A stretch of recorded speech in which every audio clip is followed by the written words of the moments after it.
Hi.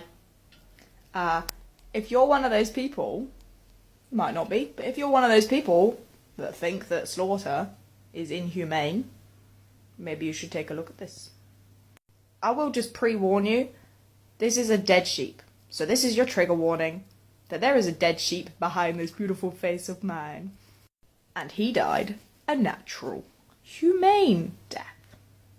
So, without further ado, let me introduce you to Peter! This is Peter! Peter was one of our rams.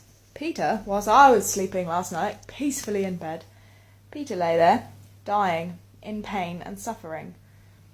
Probably quite stressed out as well. Let me talk you through how I know that. So I know my sheep pretty well, as most farmers do. Peter was the sweetest, loveliest boy. He's thrown his head back here. That's him gasping for breath. That was him gasping for his last breaths. That's not a nice thing.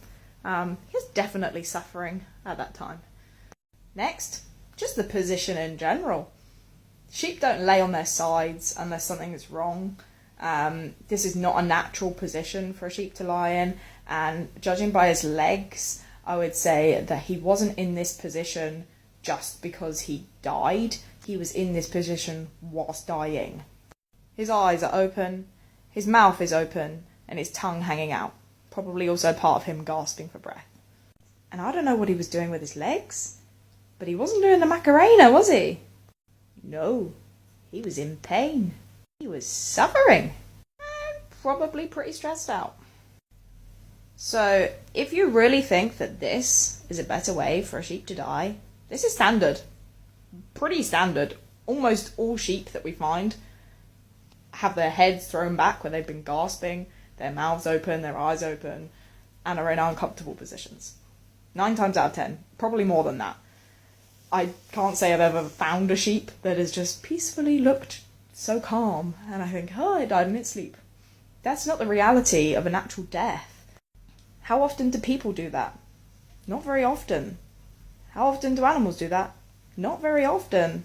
We all want a stress-free, pain-free death. Everybody wants that. Why wouldn't we? And I'm sure the sheep would be more grateful for that than they would this. This isn't nice. This is cruel. Nature is cruel, but we don't have to be cruel. Temple Grandin said that. Temple Grandin is a queen. If you've not seen her film, I strongly suggest you do, or even just watch YouTube videos. This isn't me here to debate whether you agree with slaughter or not, but it is me here just saying it's more humane than a natural death.